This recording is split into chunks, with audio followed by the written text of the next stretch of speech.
Are we up and running?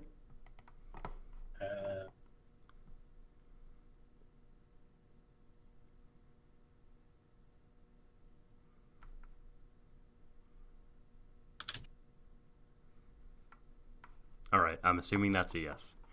Because the way I have the windows arranged, I cannot see what you do. Onto YouTube. The smoothest entrance onto YouTube streaming ever. Yeah. Let's make it even smoother, and let me just say, we're going to hit our theme music now.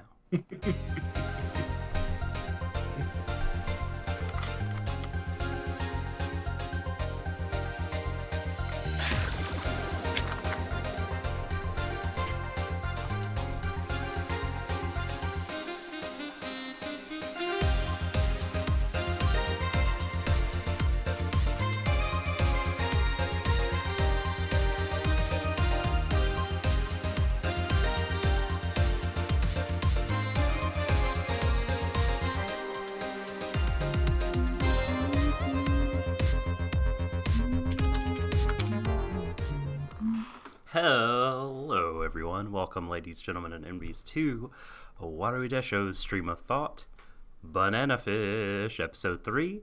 We're doing this one a little bit off schedule. Apologies for that. Last Friday, I was not available. I was at the wrestling, and so I was unable to do our show. So we're doing the makeup stream Monday today. July the 23rd, and our usual time and place and what have you for the episode 4 stream remains intact. So if we're used to the Friday schedule, worry not. We'll be back for episode 4 on Friday. I am the subtle doctor. With me, a man who presses buttons as good as he smells. That could be an insult or a compliment depending on what way you take it and what time of the day you might catch me. I mean, I try my hardest, but I'm not flawless. Shadon, yeah, I'm here. King of Manchester. I wouldn't put it out like that. By the way, folks, because no doubt people are going to notice it. Technically, this is a three-person show, say, because why? Yes, the third is the zit on my head.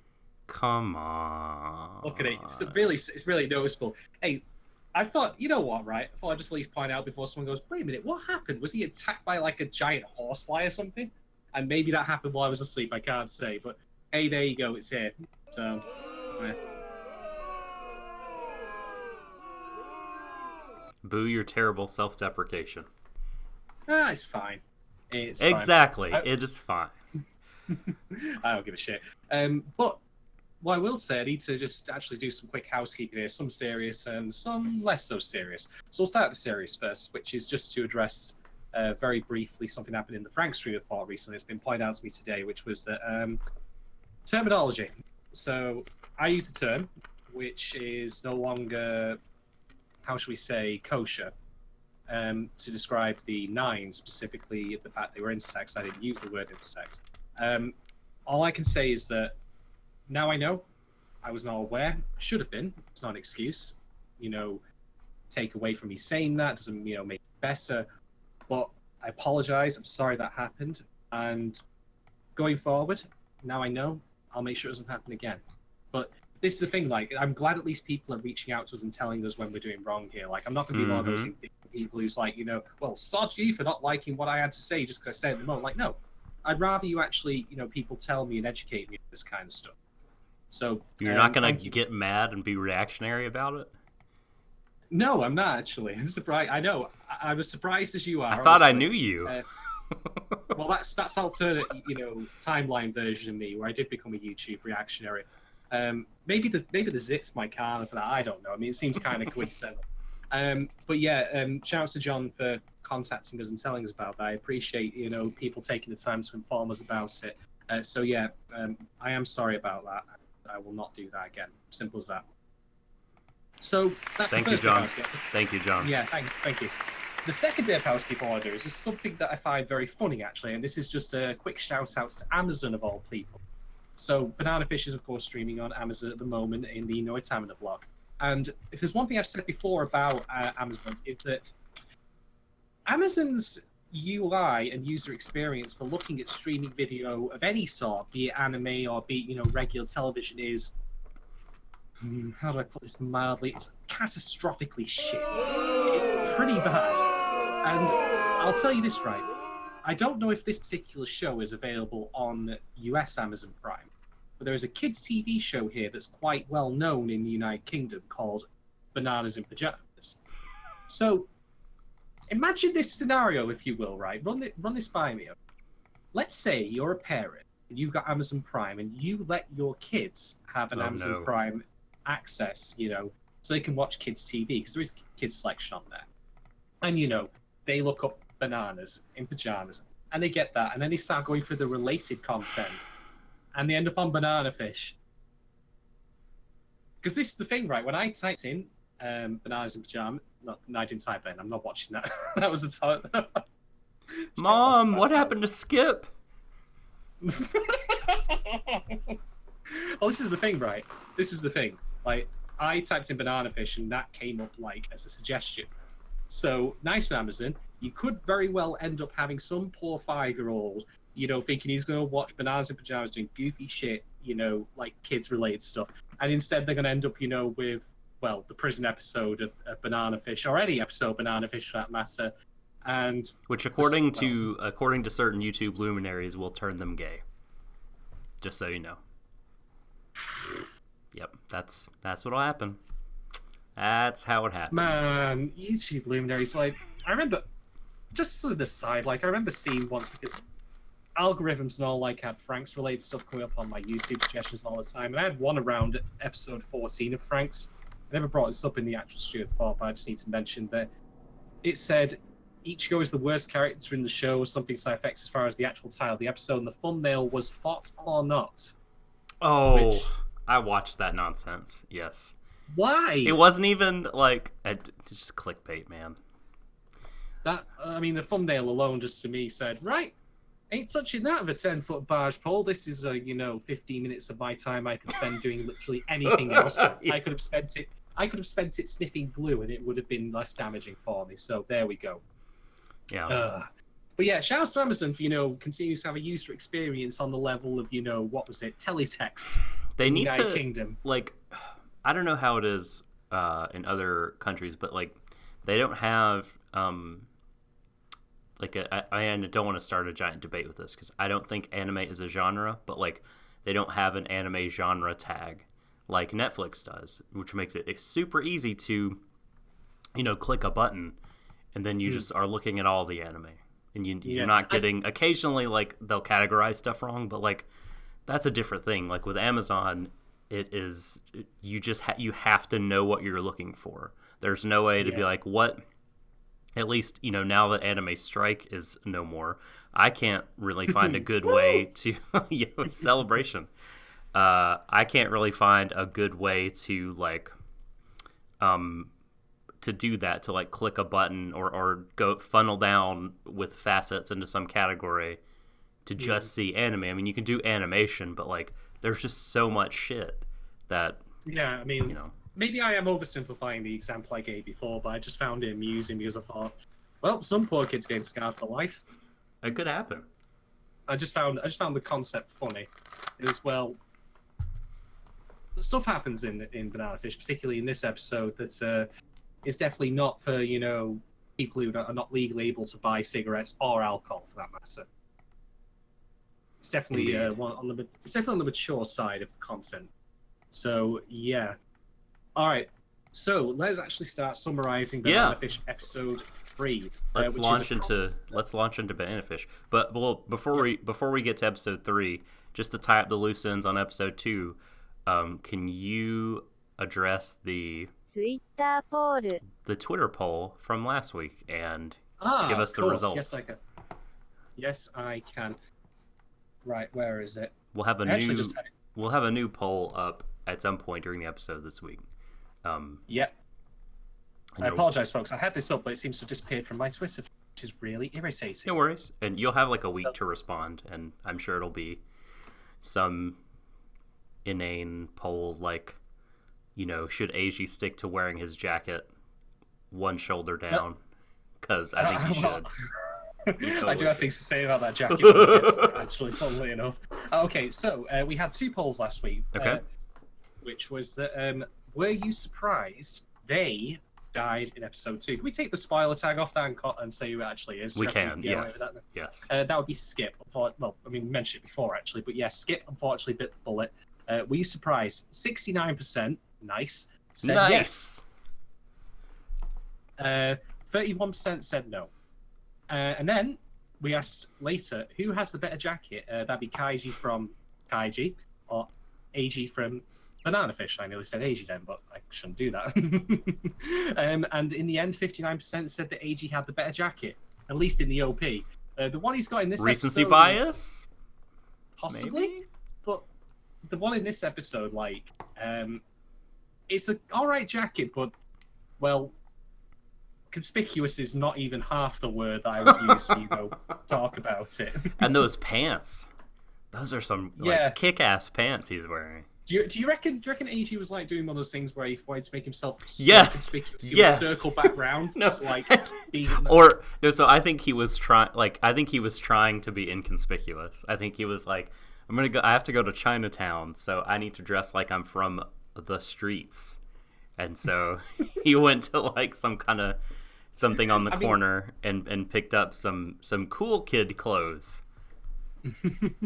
I mean, there's nothing wrong with the outfit he's wearing, of course, but No. I am just saying, you know, if you want, like, he's just literally had a message from Ash saying, right, tell no one of this, go and speak to, he's like, okay, should I, you know, dress conservatively, you know, try and blend in, you know, not stick out, or should I, you know, go full Joseph in his Technicolor Dreamcoat? So there's a time and a place for it. This was probably not it, as we will later learn when we get to the ending of the episode. But the beginning is probably a very good place for us to start, so let's start there. By the way, before the next Twitter poll. the next poll will be, was Eiji trying to be inconspicuous in episode 3? Yes or no? Oh, maybe he's trying to do both. Maybe he's thinking to himself, you know what? Okay, I'm going to try and be conspicuous, but I want a great outfit for after this is all over with. Like, you know, get used to how it's going. Don't want to just have to throw it away. No, why should you? Oh Okay, my god! so- All right, yeah. Let's start the summary and run down episode 3. Okay, so this is episode 3. What was the title again? I believe it was Across the River and Amazon Cuts Off an Ellipse. That's what I found it. Across the river into the trees. Into the trees. There we go. Was that a line from Salinger's novel? I'm going to look it Because I up get right the now. feeling these are all like excerpts from the novel itself. I mean, Perfect Day from Banana Fish was episode 1, of course, and that was an excerpt. This one, It is possibly? it is an Ernest Hemingway book. I don't know if if there's sort of a 20th century American writer or 19th, you know, type well, it is 20th century. That book was published in 1950. I like to use the internet wrong sometimes. Yeah, I don't know if this is intentional or like you said, if this was some sort of line or chapter from the Salinger book. Perhaps listeners can do our work for us and tell us the answer. Are we crowdsourcing now? Always. We are always. Fair enough. This is a live show. There's no time for research while recording to be edited out later, so we're going this route. We're just, you know, making up as we go along. So, okay, prison. Of course, like, end of previous episode, Ash ended up in prison. And, you know, Charlie and the others, like, they all had a plan to basically make sure he was looked after while he was in there, while they tried to figure some way of getting him out. And this involves one of the best named characters in fiction ever, Max Lobo. Fantastic. I still love that name. Now, I'll spoil this ahead of time. If you're thinking to yourself, wait a minute, where have I seen Max before? He was in the opening prologue of the show in Iraq. And I had completely and utterly forgotten this. And maybe that's just because of my incredibly poor attention span, possibly. But, like, he was, of course, there when Ash's brother, Griffin, you know, got high. Probably not for his own fault. And then, you know, end up killing all of the other soldiers there. So, bear that in mind for later. Because that's going to become important in a quite pivotal scene. But yes, Charlie and Eiji meet with Max in prison because he's there himself apparently punching a cop, I believe. That is correct. They say to him, right, you need to, like, we want you to look after him, keep an eye on, make sure he doesn't get into trouble because, you know, everyone will be, like, out for him because, well, he's Ash Links, like, people know who he is, and, you know, he looks appealing to that kind of people, so, you know, that's the thing. So we have the OP, then we click back, and they end up actually meeting Ash and Max, and like Ash is asking like you're asking a lot of questions, are you? Like, immediately suspicious of him. But Max is of course very friendly, and they actually mention as well like about the fact that he was a journalist, and they did Max did a number of columns. Which as well as like reporting on the war. My question is, and maybe they address this in the comics, but pretty lucky they ended up in the same cell, right? I mean, was that the cops calling in a favor? I would imagine Possibly. So. But Possibly. it was very fortunate that like the guy that they wanted to watch out for, Ash, you know, oh, we're cellmates, you know, it's like that's, but it's very believable to me that, yeah, they just called in a favor. We're prison buddies, basically. Mm-hmm. If there's one impression I got of Max in this particular early part of the episode is that he did not strike me as being, like, he's a big bloke, obviously. Right. But his mannerisms were very soft, and I thought to myself, I don't think people are going to be that dissuaded, you know, like, by Max looking after him. Like, if they wanted to go for Ash, and yes, they do, then, well, I don't think he's going to stop them, or at least, you know, shake them off or scare them off by doing so. They just throw shit at Max on a regular basis. I mean, hell, he gets verbally demolished by Ash inside the cell when he, you know, insults his writing, and well, that's the end of Max's psyche at that point. It's been, you know, taken apart. But Max is kind of taken aback himself by Ash in that he had him down as a street hoodlum, you know, a random, you know, no-lifer, but he's obviously very well educated and very well read. Yeah. So Max at a later point warns Ash, like, you know, that young guys like him are seen as dolls, they're playthings essentially. Which, well, I've seen American History X. It's not implausible that there could be that kind of culture in certain prisons. I mean, this was the 80s as well in America. I admittedly am speaking out of ignorance here, so I won't pretend like that that's universal or that that's always been the case or it's been displayed here. But, well, Ash was put in here for a reason, and people were contacted to, you know, work him over while he wasn't here by Dino. Yes. So it's not a warning without, you know, merit. And then there's lunch, and Ash is just, of course, you know, looking and thinking, "Oh, I wouldn't feed my dog this." I mean, to be fair, it is prison. I'm not expecting, you know, the food to be, you know, superb and everything, all that. But while, you know, Max and Ash are talking at the lunch table, we, of course, meet the snake that we saw in the previous episode. His name was Garvin? Garvey. Garvey, yeah, Garvey.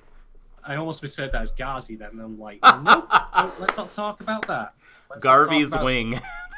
Garvey's prison wing.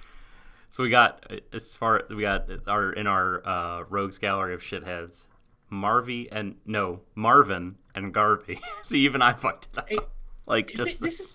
Is this turning into the Three Stooges? Just like, you have to take them dead seriously, and they're all horrible people. Wow. I don't know, like, they either that or they sound like, you know, musicians from a barbershop quartet. And that's the kind of name I'd expect them to have. I don't know. Indeed. So, Garvey sits down and he starts talking to Ash, saying, "Hey there, good looking. Why don't you come by my cell?"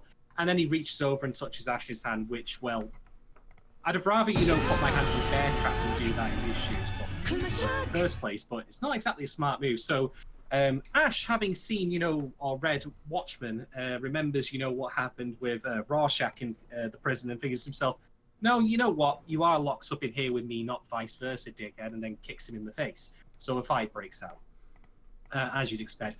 Max calls in a guard to intervene before things get out of hand. which is not what I expected. I mean, like in prison, usually telling on the guards like is a, you know, a bit of a thing. Yeah. But what I thought to myself, I was watching this, was I was like, oh, now he's been isolated. There's nothing he can really do here to resist that won't get him into trouble either now or down the line. I'm not referring just to the guards, because obviously, you know, some of the guards probably won't take, or, I mean, turn a blind eye. So it's a really, like, there's no win scenario here. There's nothing he can do. Like, I certainly don't blame him for fighting back at that point. I wouldn't have had, you know, Garvey laying a fucking finger on me in any day of the week, no matter what I might follow next. But hey, so while that's all happening, and, you know, Ash is in the hot box, you know, humming do do do do do do do, and just throwing a baseball at the wall. Did you ever see the movie? It was sort of a B movie, Undisputed, with Wesley Snipes. No, and I feel like I should though. I think maybe oh gosh, why am I forgetting it? Ving Rhames was in it as well, I believe. And it was good old Ving Rhames. Good old fingers. It was about underground illegal like prison bare knuckle boxing. And Wesley Snipes was like the undisputed, hence the title, champ. Oh, of course. And they were trying to like throw him off mentally before a match, I believe. And they put him in solitary, but he managed to smuggle toothpicks in. And when they came to get him and open the door, the solitary confinement chamber door, he had built like this massive city of toothpicks that was just had all this intricate detail. It was like, he's like, I'm chill, dude. I'm cool. Let's go. Oh, well, okay. I mean, what is he? Is he undisputed boxer, or is he undisputed, like, you know, toothpick city builder here? It's not quite clear to me from the synopsis. I'll have to check on IMDb later. But anyway, so while that's all happening, you know, Ash is just scratching, like, you know, right, 10th time I've been in here on the wall. We cut, of course, back to the doctor that he met previously, who's been doing more analysis of the banana fish drug. The things that he's noted here is that apparently it's basically LSD, but it's not, because it exhibits a lot of particularly aggressive behaviors in the people who take it, psychopathic violent tendencies, which are not associated with LSD. Full disclosure, I have never taken it, so I can't comment. Same. Nor am I judging to do, so I'll leave that there. But the immediate thing that I thought of when this happened was like, wait a minute. Testing military environment, psychopathic aggressive tendencies. I'm like, wasn't this a plot point in Max Payne, I wonder? I mean, it's New York after all. Yes. It is. So, Ash, while he's in the hot box, of course, takes 5 to, you know, consider his options and decide what he's going to do. And naturally, of course, caged animal, he wants to get out. But he doesn't just want to get out of prison, he wants to escape from Dino permanently. Indeed, we get a little flashback very briefly of when Dino first took him in, and Ash looks, well, I mean, apart from the fact obviously he was 10 and is now, you know, old enough to ride the roller coasters at, you know, Disneyland, he looks like a completely innocent, like, untouched person. Like, he's never, when I say that, I mean, like, he's never, you know, known violence or known criminal life. But untarnished is the word I would use. Very different person from who we have today. So I think that scene's very important, and I'll touch on that later. Indeed. So everyone's clean. Ash is eventually let back out, and then he's in the exercise yard. I love his line, by the way, when they're when he gets let out, and you know, he goes to paint with Max, and he says something like, Max is like, "Oh, you look fine for a kid who was thrown in solitary to repent for a whole night," and he says, "I never repent." That made me happy. There's more meanings that I say as well, actually, in the well, we'll say later, but I think that, you know, at least Ash is, you know, for all the stuff that he's been through that we know of and can extrapolate from and imagine, that he at least recognizes it's not his fault. Because it isn't. None of it is. It's just the unfortunate hand he's been dealt with, and he's trying to work his way, you know, to the top of the table to deal himself out.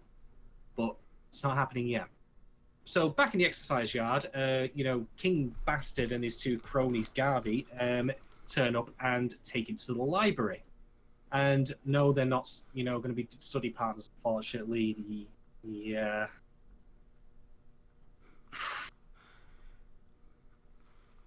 I'll save my thoughts on this scene later, but again, if this show is doing something really well, it's leaving things up to the viewer's imagination so they can extrapolate the awful, things that happen to Ash, rather than making it definitive. Things that are ill-defined sometimes can be the most terrifying, because you'll immediately cut to the worst possible time, and it'll be tailored to you personally. So, yeah, when I saw Ash after the fact, mostly naked, tied up, beaten half to death, my mind started going into places, and I was like, no thanks, that's fucking grim. That shit. And then, Garvey says, chuckling, like, this kid knows how to survive in this world. And he was very obedient, like, it was all, boy. Yeah. I mean, just feel for the kid, even though, just to be put in that position, right, where you have to feel like, or where you, parentheses, Ash, feel like, okay, in order to, like, make my way in here and not die, possibly set up connections, possibly get favors, get messages to people outside, or protect people that I care about, I have to do this, undergo this violent, like, abuse. It's pretty, it just gives you a real sinking feeling in your stomach. Yeah. Oh, dear. But he is, of course, all right for what it's worth. Like, they take him to see the prison doctor, the prison sawbones. Max is giving him some food. Like, by the way, Ash specifically asks for a tabula, a capsule, as a painkiller. Mm-hmm. But because he's already got a plan in mind, palms it aside, smuggles it away. This is also where we get to see some of the show actually trying to throw some levity in, surprisingly enough, with its animation, which I'm not so sure about. I mean, I only saw this about half an hour ago, so I'm probably going to need more time to let it sell, but I remember in Ancient Mage's Bride, I was a bit iffy on, the chibi-related stuff that followed certain scenes in which they should be dealing with, the gravity of the situation that just happened. Then again, maybe this is meant to be, a signifier that Ash, just that's how he copes with it. I don't know. I'll save that for later. But I'll save that for later. But I am slightly iffy on its usage, especially. I mean, I imagine like it exists in some form in the manga, of course. But to see it fully animated like this. So remind me what you're referring to specifically. When he's eating the banana, and then the bananas start flying. Oh, right, and he like tries to get the banana and the fork. Yeah.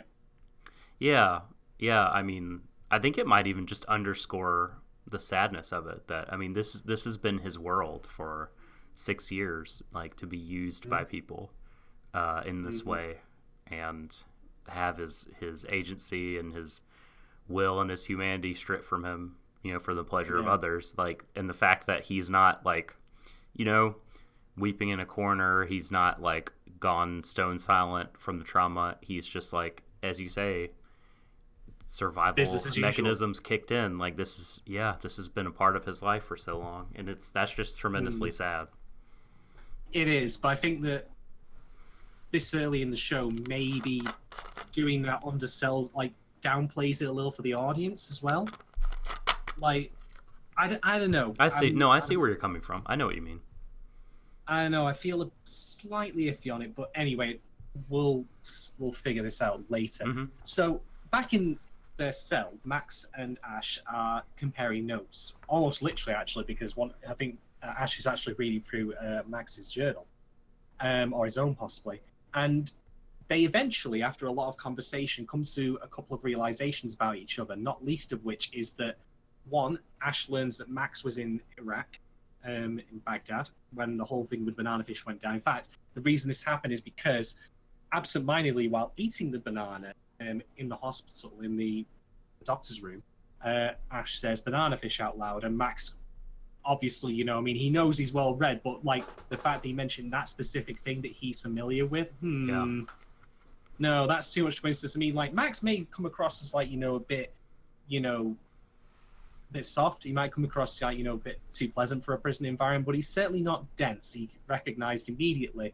that, okay, that's too much coincidence. I gotta press my... So eventually, they learn everything about each other that's relevant. Like, that Max knew Griffin. Max was there when he saw everything go down.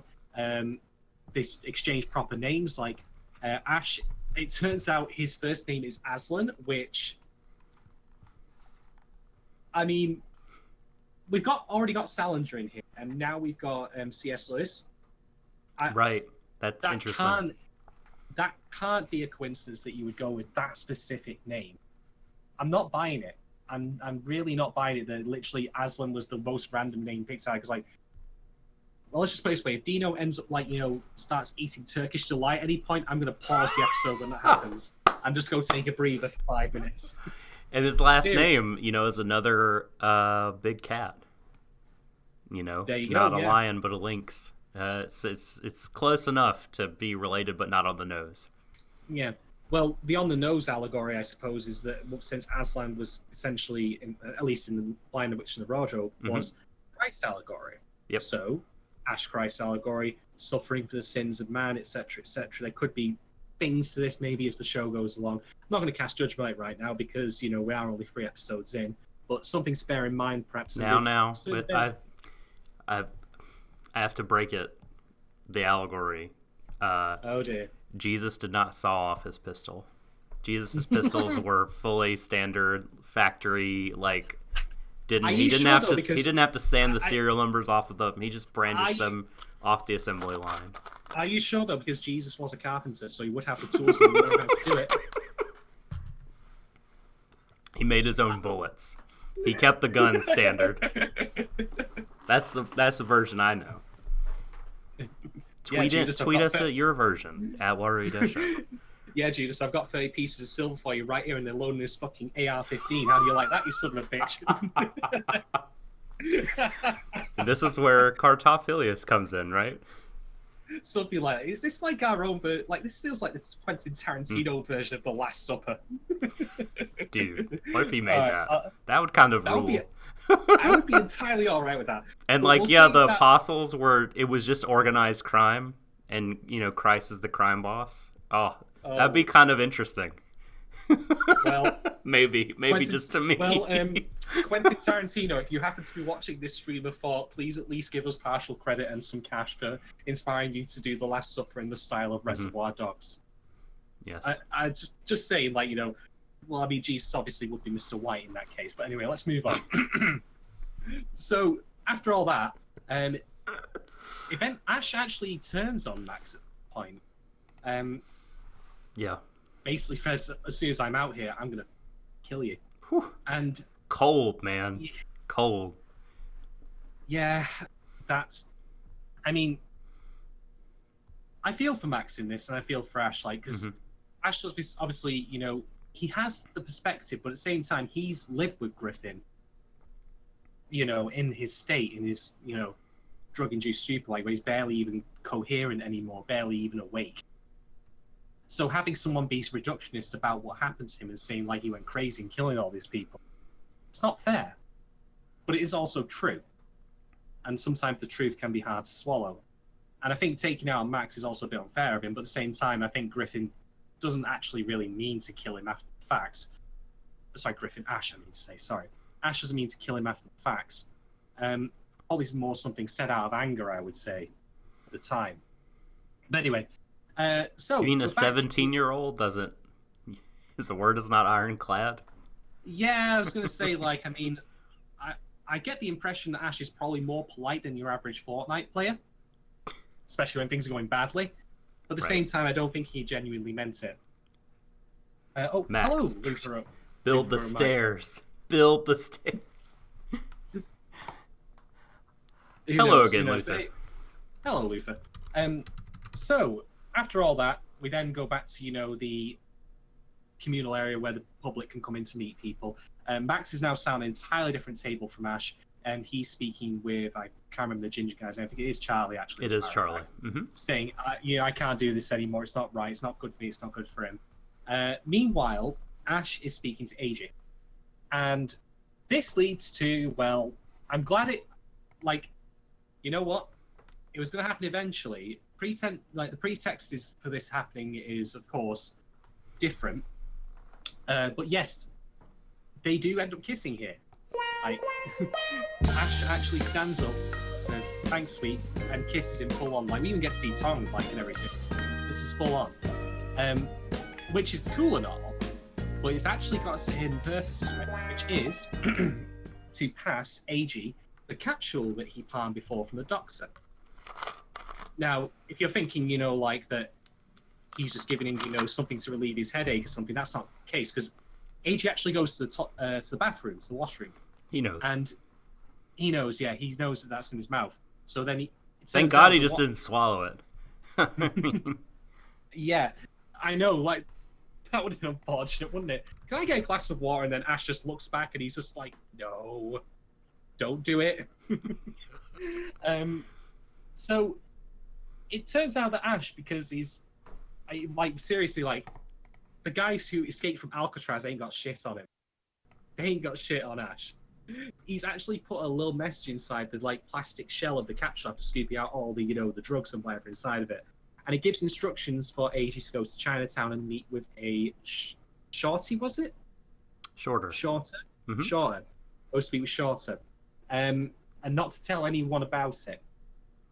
So I have to say, by the way, Ash doing that in public spectacle where everyone could see him, that's, like, maybe there could have been other ways, possibly. I mean, I've never escaped from a prison in my life, nor tried to pass messages in it, so I can't really comment on this. But doing that when he's literally already been, assaulted by, Garvey and all of his cronies, it's put a bullseye on him. So, wow. Like, again, Christ thing, that is a merely very broad thing to say, but, like, taking an injury to get the broader message across, that kind of thing. So, are you saying we're going to have another stream of thought with an anime Jesus? I'm entirely okay with this anime Jesus. Yes, I like this one too. Yeah, because you know what? He's an arsehole, but at least he's an arsehole with a heart, as opposed to the cavernous, empty, black hole that was inside Hero. Also, which also had an IOU spinning it as well. IOU, one good character arc by the writers. I knew They'll it. fix it in the Blu-ray. Well, thank you for chiming in, Luffy. There you go.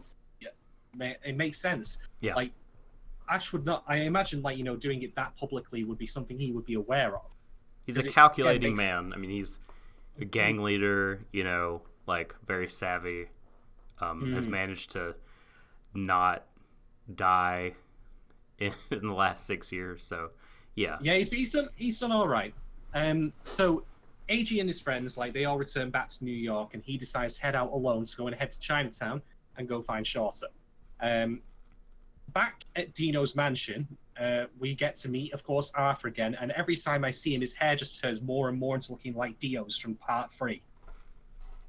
Am I wrong? You're not wrong. Every time, you're entirely right. I mean, when he just literally appears later on, if you told me there was just, like, a little temporal discontinuity before then, I'd believe it. Like, I reckon Arthur might very well just actually be Dio. We see him fighting with knives, after all, in the OP. Just saying. It's not impossible. So, because the villains in this show are also not idiots, refreshingly, no, really, like, that's actually something I've genuinely been impressed by. Like, they're on the ball with trying to figure out what's happened to the drugs. Like, they're not fumbling around in the dark. Even though Ash has done everything he can to keep, the message out there, a secret that Eiji goes to Chinatown, the fact that he still did that with Eiji, met him, was noticed and paid attention to, and they know Ash well enough to know that why would he meet some random Japanese kid out of nowhere? This is suspect. We should probably follow him. And, well, Eiji then decides, you know what? Sting, did you say?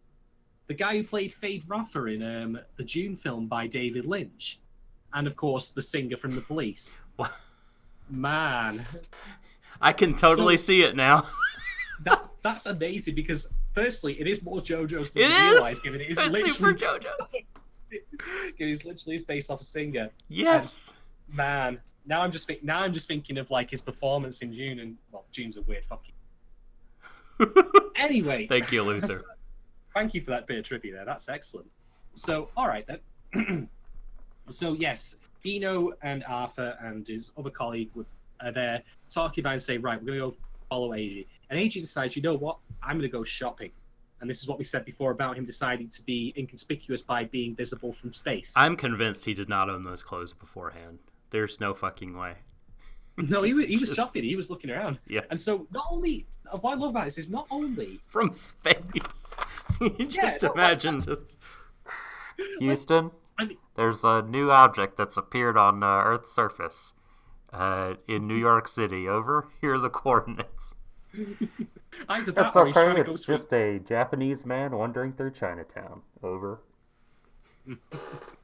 I mean, not only is he wearing like this incredibly visually bright and colourful purple jacket and pants with glasses, he's wearing one of the arms like slung off his shoulder, and like it's very like Bret the Hitman Hart, a wrestler from the 90s and 80s as well. He had these badass leather jackets, but always kind of fling them back and have the shoulders exposed. I just like it's perfect. The thing is, like, again, this is not a bad thing. This is perfectly in character, and it continues to build on the idea that he's in a world he has next to no idea about, and he's completely, sheltered. So I appreciate them doing this, and it did get a genuine chuckle out of me. That's great. Hello, street hoodlums. I'm looking for an illicit location. Can you direct me to said hideout?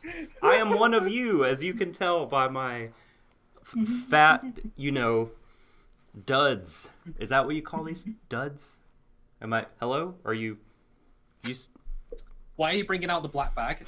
I didn't ask for the black bag. Can you please not put the black bag on my head? I am obviously one of you. This is entirely inconvenient. I cannot see the street before me. Continue with the hip-hop and the breakdancing. But how will I know where we're going if you put the black bag over my head? Okay. So yes, he ends up going to a restaurant and ends up meeting someone named Chang, who is possibly the restaurant owner. Says, where is Shorter? And Chang says, oh, he's not here. Sorry about that.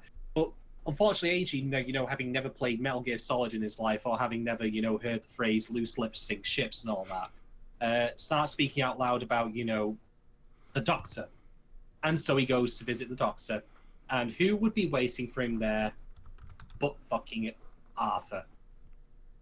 And, well, Banana Fish, continuing its tradition thus far of ending on a cliffhanger of, poor little Eiji in, being grasped by Arthur, and you think to yourself, oh boy, this is going to be a baptism by fire.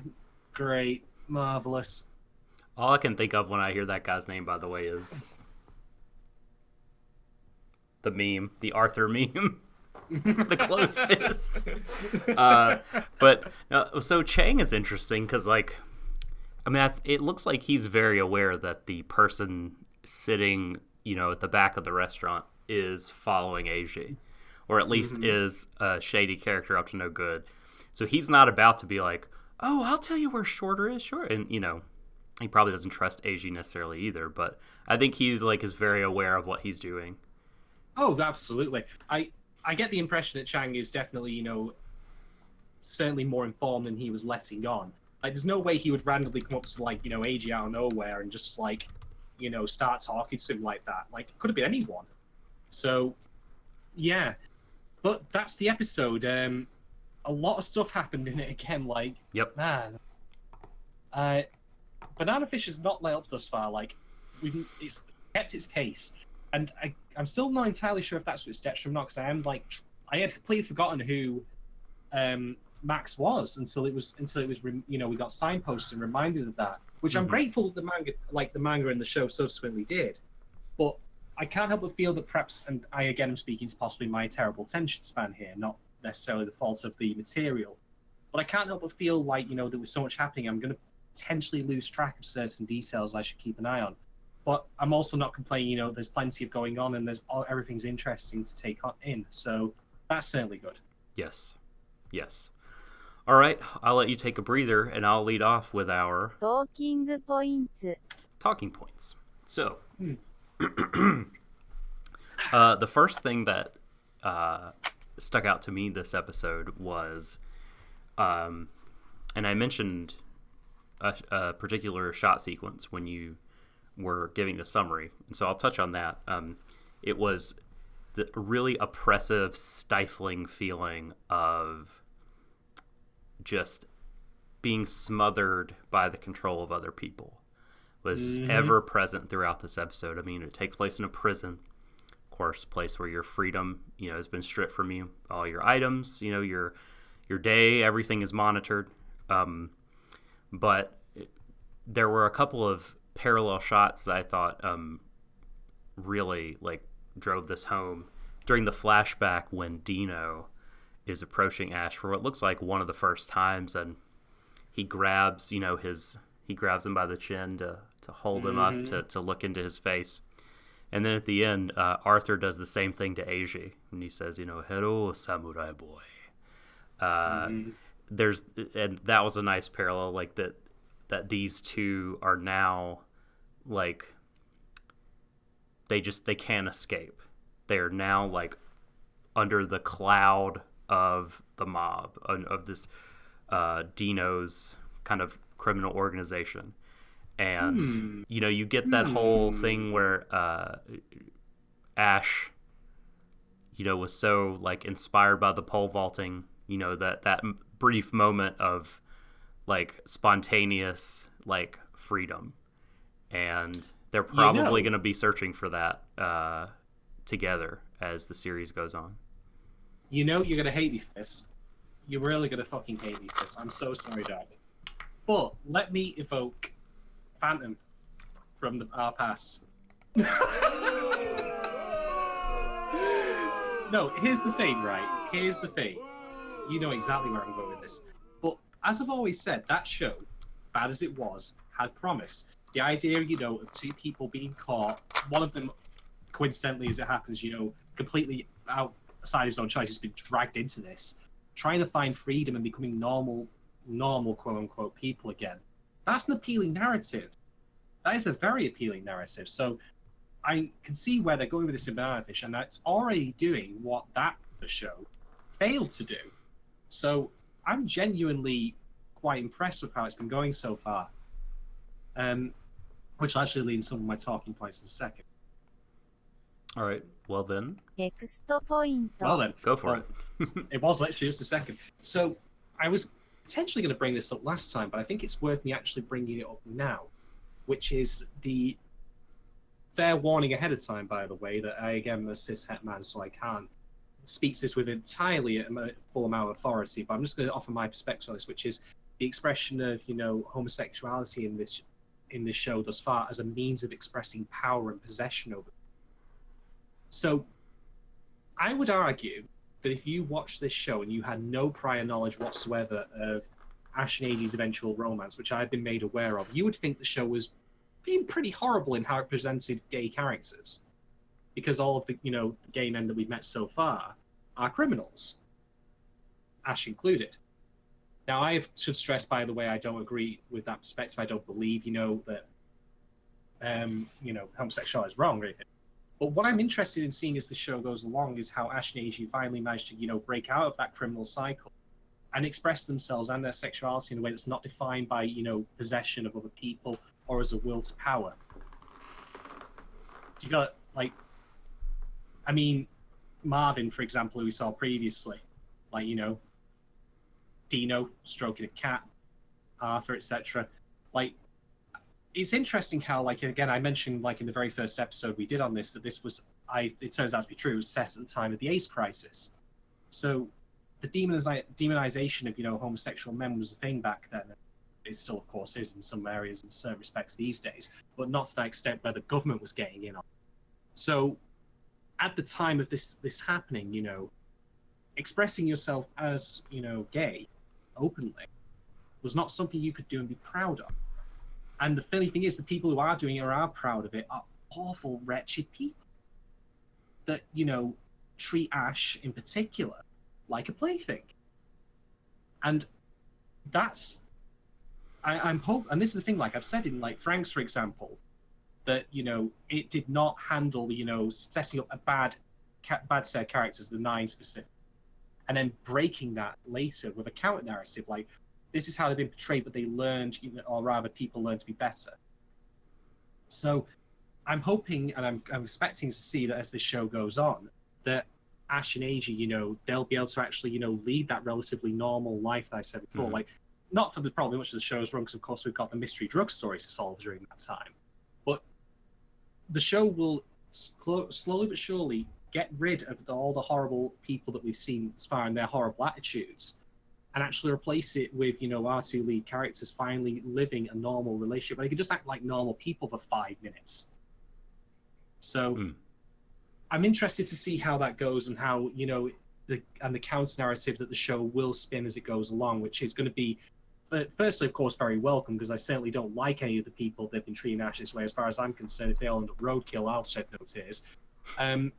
But I think that it's interesting the show is starting off with this bend, but it's saying, actually, no, this is not the way things should be.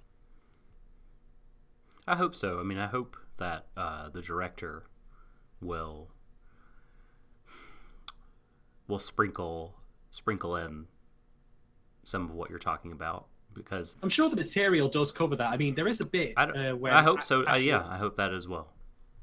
I mean, there is a bit when Ash and Eiji speak very briefly at the end of this episode, before, he gets kissed, where Ash, again, like, tone of voice softens, says it's nice to see you again. Now, whether or not that, again, was part of the acts that he was putting out publicly is a different matter. But at the same time, like, it's hints that things will go. I mean, this is also about, the kiss. Like, there was the pretense, of course, of passing on the pill. But clearly, like, there could have easily been some other ways that the pill could have made it over there without anyone noticing. So part of me thinks that maybe it's an indulgence on Ash's part as well to finally, express himself a little bit. And, Eiji didn't, shy away. Now, maybe it will, you could argue the argument that, call for, etc., no consent, but circumstances, explain that away. And part of what was crazy about that scene was, the cops that knew Ash, like, were reacting so strongly. I don't think it was just because, here's someone kissing someone else, or even here's a man kissing another man. I think it was like, Ash Lynx is touching someone. Ash Lynx just kissed someone, like, because we've seen how he reacts to people like, Garvey, and even people he's friends with in the police for laying hands on him. Yeah. Here's where you stand. Here's where I stand, and there is a certain amount of distance. Good. Just reading Luther's comment there.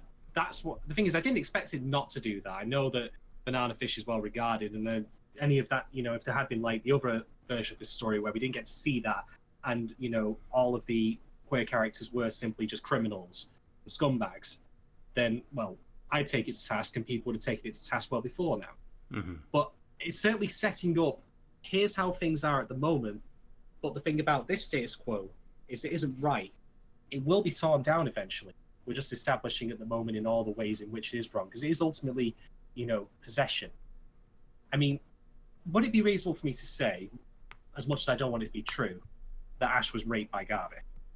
Oh, without question, I would say. I would say so. Now, I mentioned in our Berserk cast, and I'm going to clarify this a little bit, but to me, rape is one of the most ultimate acts of possession.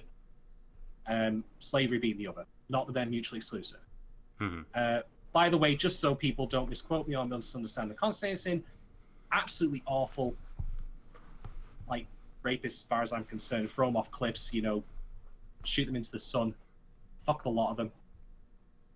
You act in that way where you treat someone like meat. You don't deserve, a life. You don't deserve to be able to live. Put them in the cell. No sunlight. Fuck the lot of them. Just so I cleared that up. But, like, this is the reason why we've seen so many times that, people like Ash is described as a doll. The cat that Dino has before. Like, I mean, Ash himself is a cat, like, described like cat-like terms, Aslan, Lynx, etc., etc. The comparisons are there. People are using gay sexuality in this at the moment, and wrongly, the show's certainly not sympathizing with them, as a means of possession, as a means of control, a means of exerting their will. This was the same thing in American History X with that particular scene, ironically, by Nazis. So, yeah, I'm interested to see how this goes. I mean, I don't doubt it'll go in the way that, as I say, unravels and destroys this current state of affairs. But the show's very clearly saying its cards on the table, right? Here's these bunch of people. They're awful. Well, they're not awful because they're gay. They're awful because they're just generally awful people expressing that way. And the other interesting thing that I should mention is that Ash himself is not being allowed to express his sexuality either. Right. Like, he can't do that currently. It's kind of a hypocrisy in this that, okay, yeah, they're doing it and they're doing it without consent to people, of course. It's wretched and terrible. But Ash himself can't have a normal, relationship with someone, a normal relationship. Like, can you imagine this, right? Like Marvin, could you ever imagine him having a normal relationship? No. Like Marvin coming home, and then there's just studio laughter as he puts his hat on the nightstand. Hello, Dave, I'm back. No, it ain't happening because he's a dick. Yeah. But that's the thing, right? It's an hypocrisy, Marion, that they wouldn't allow Ash to have a regular relationship with someone, be it Eiji or anyone else. So they get to act as they please, but he can't. And eventually, that'll of course be undone. So I just found it interesting, again, it's continued to set up this power play here through sexuality. And it'll be a good day when we see Dino and his others, just cold cocks. So you've provided a great segue to my to my next point. I will be very interested, I think, to see how do I phrase this? If there's some kind of epiphany type moment for Ash when he maybe thinks to himself, boy, I've been treating Eiji to a little bit lesser of a degree, but into the same kind of way that Dino and his people treated me. And I say that only because, they're so early on in their relationship, and I don't doubt that there's attraction and even maybe a degree of affection there, but right now it seems like he's cuddling up to Eiji and sees Eiji as a way out. You know what I mean? He's sort of employing him as a tool. Okay, here's this kid that Dino won't be keeping tabs on necessarily. He guesses wrong about that, but that's the thought process. I need this kid. I need to rely on him to get out of here, or not to get out of here, but to make sure that Meredith and my brother are safe. And so I wonder. Sorry to interrupt. So no, go ahead. Ash is seeing Eiji purely in terms of functionality. Here's what you can do for me right now in terms of very pragmatic things, getting the message out there, for example. Yes, yeah. I wonder if that will continue. You know what I mean, or if their relationship will become genuine very quickly, or deepen, or what have you. But it certainly does, or it can easily appear from the outside of this hardened criminal using this poor naive kid, who's clearly taken with him. And I think, as they continue together, will he have a moment of, God, I've just been using you, but now I actually care about you, and I don't want to do to you what's been done to me, and again, in an emotional sort of way, not in a physical way. I don't think that it's going to go there, but you've just given me a thought. Now, this is speculation on my part, and if this does actually happen as I describe it in the manga, then because I've not read it, please don't spoil it for me. I would rather be surprised by it. But I am imagining that it, let's say that after Ash gets out, things do develop relatively normally for the pair of them as a couple. Obviously, something they won't broadcast publicly, just for the sake of the context of the crime and of course the drug shit going on. But imagine this, right? Ash has been possessed and used all his life. We know this now. We've seen the pornography. We've seen, frankly, not see it directly. Just no. But you get my point.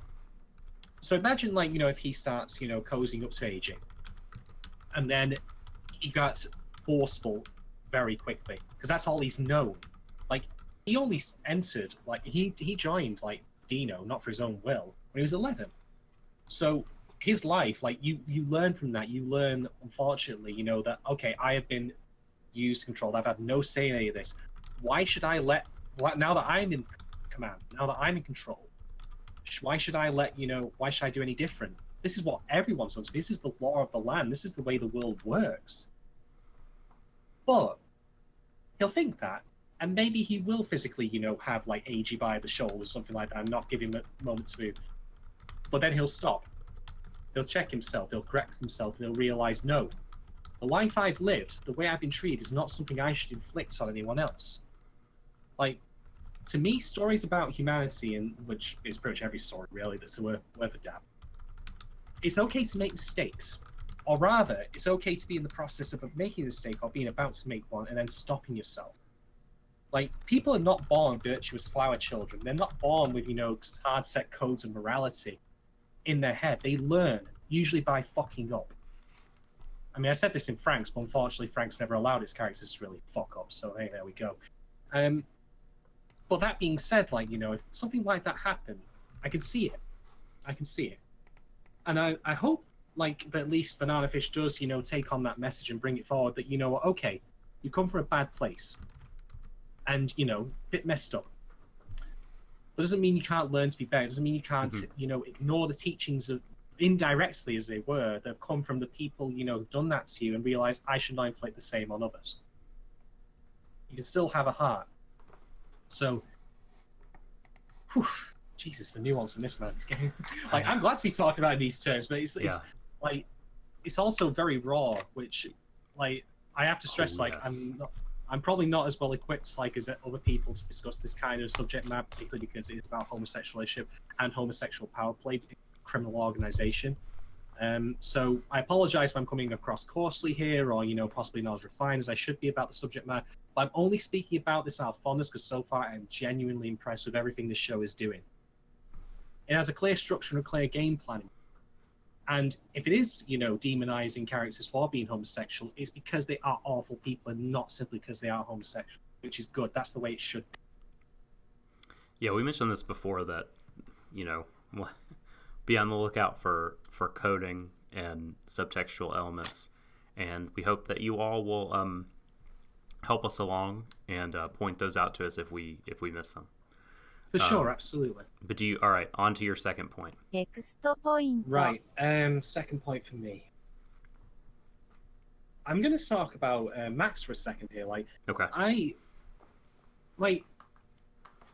Max, he's actually become more of a main character than I realized, because he's got his own burden now with how things have gone down there, and I'll be interested to see him come back. I mean,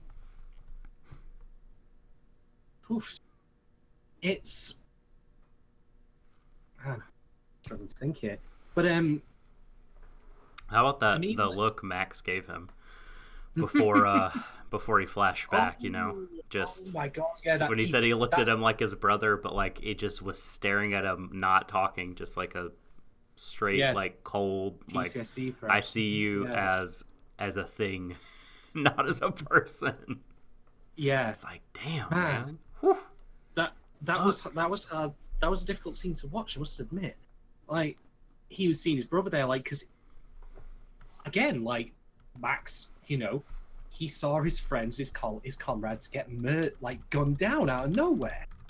And sure, Griffin had the mitigating circumstance in that he was completely hopped up on this unknown, military super drug, Valkyr, basically, from Max Payne. Valkyr. No, really, it's like, honestly, Banana Fish is turning out to be practically the same thing. But you could not, like, I would understand, although I wouldn't agree with him if he also felt there was a certain amount of guilt to be laid at Griffin's feet as well. So that's hence him lashing out there. Indeed, that whole scene between him and Ash where they learn the truths about each other and who they really are. And they're just two men in a cell, like, who just, like, are pent-up anger on both parts. Like, my brother's a vegetable now, basically. Like, there's nothing left of him. He's been destroyed by something I don't understand for no adequately good reason. I mean, like, Salinger himself, did he not mention, for example, like, that about in the actual novel about just generally about the trauma of war coming back from it? Oh, yes. Like, the drug, is a villain and all that, but it's not reasonable to say that Griffin would have come back from that anyway without some sort of scars, mental or otherwise. Yeah, I'm keeping an eye on Max. So I'm hoping that he comes back to do some more stuff because he clearly has an arc of his own that he's going through here, a conscience that needs to be, unburdened. He needs to come to proper terms with the events that he saw in the rag and also what it means for Ash. Like, he originally just wanted to protect Ash because he was asked to. Like, I'll do you a favor while I'm in it, I might as well. I'm curious how that will recontextualize their relationship. And again, like, I was interested just also like how, like, he came across very soft mannerisms, and I don't think that he offered the greatest protection, or at least the greatest deterrent. But there's certainly more to him than that. So we'll see how he plays a factor, but I'm definitely someone to keep an eye out for as the show progresses. Absolutely.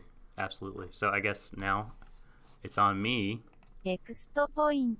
You volleyed the tennis ball back to me. So, yeah. So I too was going to talk about that, but I'll use my backup point and address the repentance part when yes. Ash says that he's not going to, that he just has never repented before, and he never will, it seems. This is interesting. I think that this is gives us a lot of insight into his character. His life has been such that, like, he is not one for forgiveness or second chances, that, like, you make your decisions and you live with the consequences, and whatever they are, life will roll on, but there's no space for allowing people second chances for their mistakes. That's just you're going to get killed, you're going to get stabbed in the back, you'll get betrayed, you'll get killed. And, this makes me wonder if later on he will make some kind of awful mistake, or Eiji will do something that seems like where Ash feels betrayed, and that there will be some sort of forgiveness or repentance on Ash's part involved. Like, if he'll have to do that for the first time. And boy, that will be traumatic. And I mean, not just, and this all, the gang stuff is one element of it, but, like, he's a person who's been treated like a doll, sexually abused for the huge part of their life. I mean, I can see him not having the capacity for forgiveness, and thinking that people in general aren't to be trusted. People will use you and exploit you, and I mean, look what happened to his brother.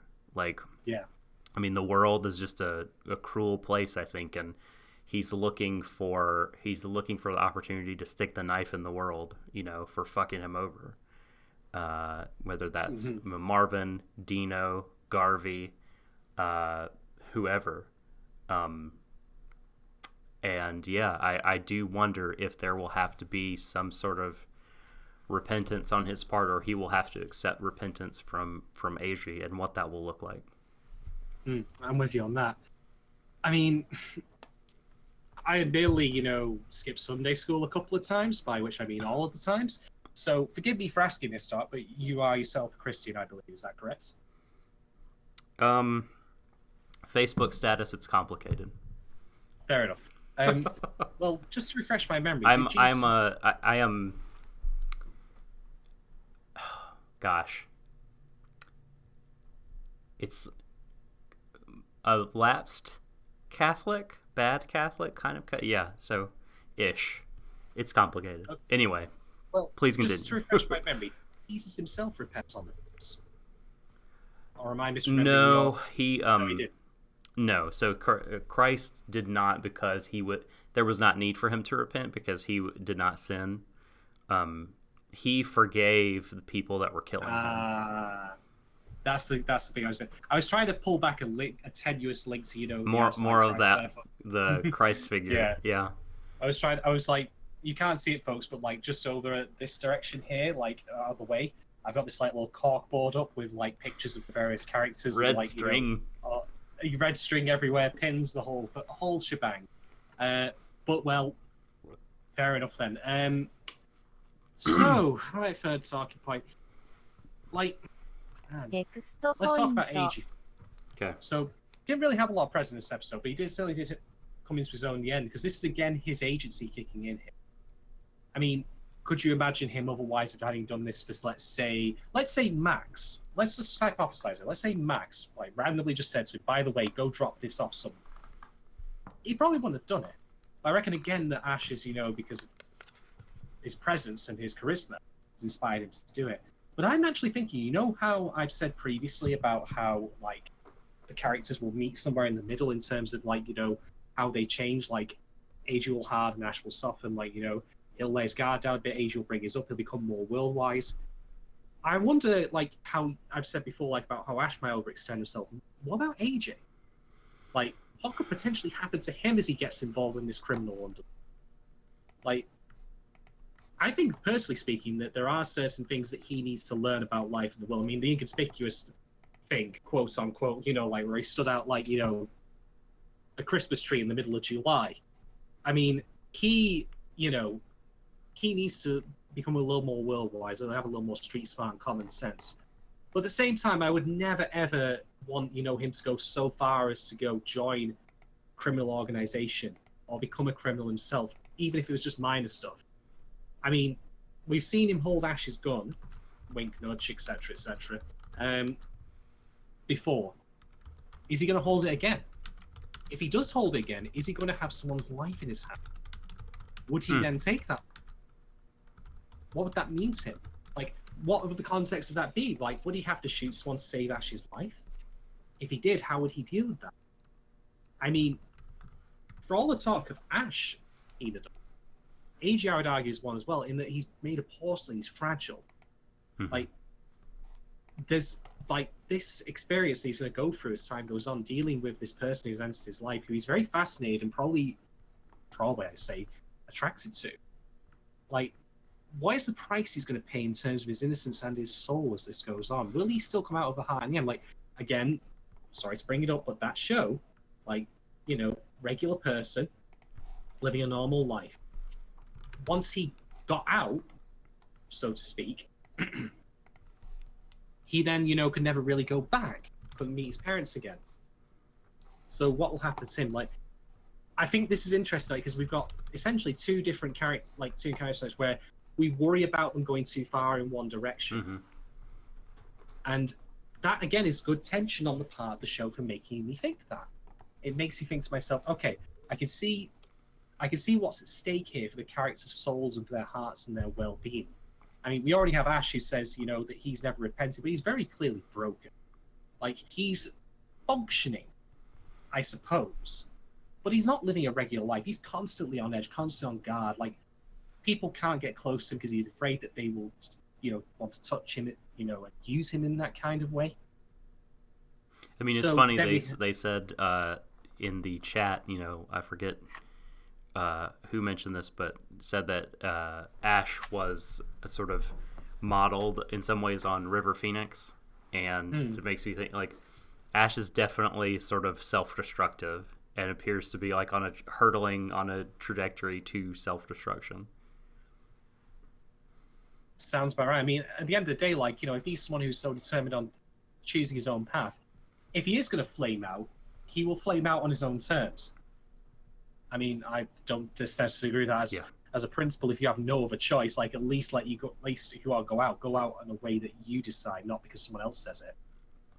But yeah, Eiji though, like, again, shades of his character growth here. Small steps, incremental baby steps. Pretty flawed execution. I mean, nice jacket and all, but you're not wearing that to go undercover, mate. Let's put it that way. You're wearing that for a night out on the tiles. But he can't drink anyway, so I suppose he's just going to have to wear it to the ball or something like that. Or Broadway, perhaps. Maybe he'll go catch cats on it or something. But yeah. Oh me. Well, he's got to at least get some, he's got to at least get some time, in on Broadway or some of the sites of New York while he's there. So, but yeah, very, very interesting, and this is definitely to praise the show. Like, I mean, good cliffhanger already, just in terms of sheer like, oh shit. All like, I have a fan here. Shit's gonna hit the fan perpetually from here on out. But there's the long term of what it means for the characters and their humanity. Like, will Ash gain some of his back, and how much of it ages will he lose in turn? It's very interesting. Find out. All right. So, you ready to rate the episode? Yes, I am. All right. I, myself, have given this episode 4.5 stars. Nice. Out of no, not stars. Oh, I fucked it up. 4.5. 4.5 War Journal articles out of 5. Nice. For me, I am going to give this episode. I'm going to give it a bit lower than you, just because I'm still a bit squiffy on the animation choices at certain points and the tone it was setting with certain things, following certain scenes. The actual material of this episode, though, was as good as always. Oh, hi. Hello, Kay. Hello. Not to worry, the VOD will be up fairly shortly, so you get to see me talk my usual brand of bullshit. Sorry. But to get back to my rating, I'm actually going to give it 3.5 messages inside, fake drug capsules out of 5. Say materials. Wow, the first sub 4 rating. That's still a really good rating for me. Like, I'm always very harsh on like this. I mean, that's true. I've consistently rated stuff lower because I'm a horrible curmudgeon who doesn't like anything. But for me, like, the material was still great.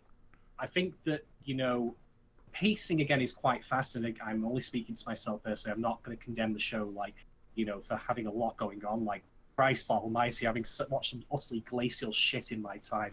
It's great to have a show that is unrelenting in having interesting things to watch constantly. Agreed. Like, if you're a person who values the function of everything on screen should be important, this show is your wet dream. It's incredible for that.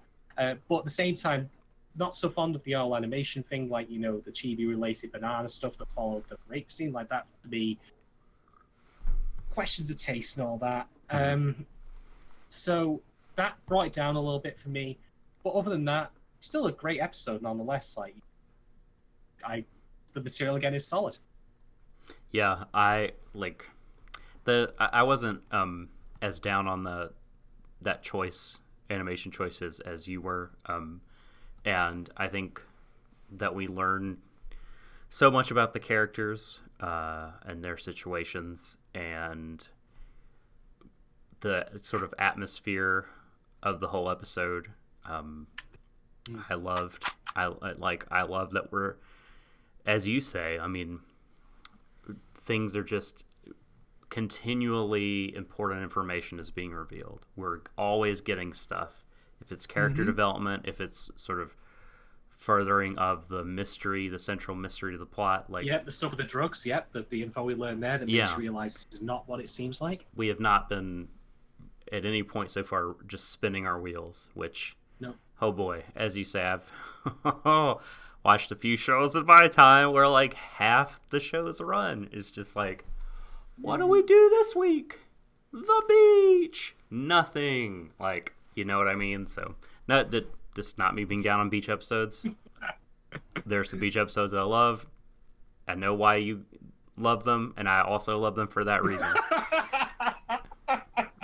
What, because you're a fan of all the volleyball in them? Yes, exactly. Like it's sport. I'm just a fan of pure sport. That's right. You are deep into fucking jet skis, mate. That's what it is.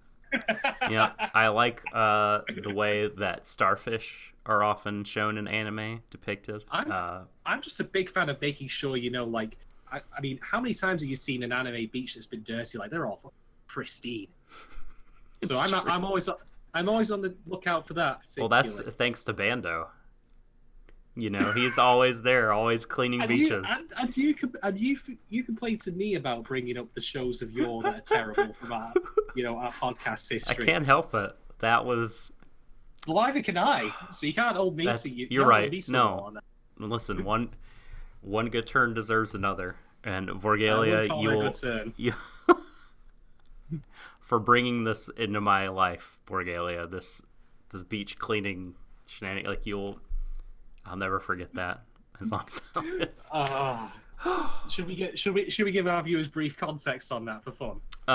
Well, why don't we just direct them to our Yes. episode? The Elfin lead episode of Warui Deshou is on SoundCloud and iTunes, and it's on YouTube as well, but it's not on this channel. It's on my personal YouTube channel at The Subtle Doctor if you want to stay on this platform. But if you listen to that and the audio quality is not as good as in later episodes of our show, but you will get the you'll be clued into the joke. You'll get the full experience. And I don't know if it's worth it, to be honest with you, suffering through. But if you like to hear us rant and rave about terrible shit, then that's like the podcast then. Yeah, you could enjoy the schadenfreude of, listening to us, wail about, something that we watched by choice. By which I mean my choice, it was my fault. I was ignorant at the time, and I am ignorant no longer. Oh, no, I didn't quite... damn it. We need to practice that. That'll be a great skit. Got to work on that. Yeah. We'll work on it. Okay. That is that for Banana Frish. Frish? Banana Frish. Banana Frish. Fridge. Banana Banana fresh. Fridge. Banana Fresh. Episode Banana 3. boat. We're wrapping it up. We're going to put a bow on it. Thanks, everyone, for who tuned in live. And Indeed, thank you. we appreciate it. Appreciate you all in the chat offering your thoughts. Always really nice to hear from manga readers and just kind of get little tidbits, little tidbits of either reassurance or like, oh, you'll like how this goes, or oh, they will address this point later. It's cool. I like this aspect of the show that we're covering. And Indeed. And everyone who listens in Podland or on YouTube with the VOD, and thank you as well. We appreciate it. Drop us a comment. Leave us a thumbs up. Subscribe if you want to, and click the bell if you want to get all the alerts for when we're on. And Shadon over there like selling his personal wares or something. I don't know what he's doing. Oh, that's just me saying up stall. Okay. I mean, you can enjoy my ironing board with a strawberry on it. That was something that someone bought for me because I didn't have. I thought, it'd be rude for me to refuse it. It's just fucking ironing. Nice. I'll get one that also like what I'll do. I'll get like some really cheap nasty Dakimura pillow and use that as an ironing cover instead, just for next time. As this stream of thought goes along, I'll gradually decorate my room with more and more anime tat. Yes, I agree. This is something you should do. I've got stuff in the background on the shelf up top if you can keep an eye out for it. But that's it for the moment. I'm living the poor anime life. I don't really have that many figures or mod cons present, but at some point soon I will. Of course, if you'd rather, catch us just audio form, if you don't want to stare at these beautiful mugs here, or, you would have to say that on the day that I have, Oh, a giant come rip. on. I'm Stop kidding, I'm it. kidding. Just stop it. You have long commutes where you need an audio thing. Again, we're on Apple Podcasts, iTunes, SoundCloud, all other podcatchers. We began this thing as a podcast, and there's a lot of content that's there but not on YouTube. So check that out.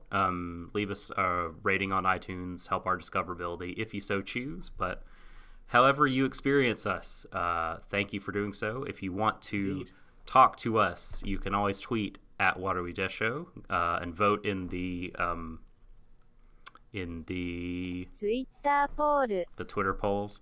Currently, we have 2 of them up.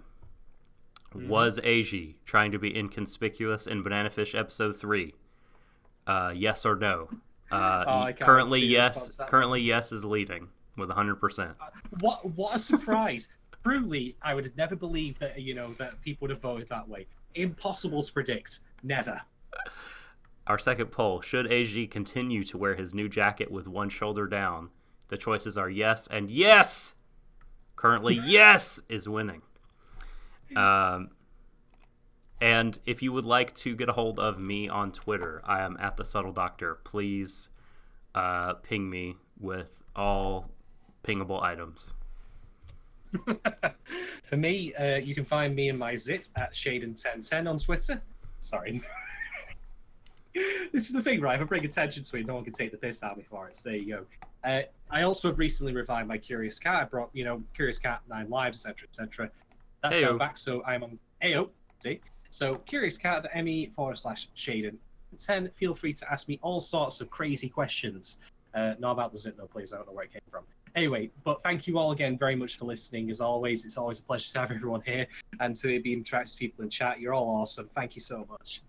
We love you. We love you. And until next time, for Shadon, it's me, the Subtle Doctor, saying, embrace each other, everyone, to the ends of the universe.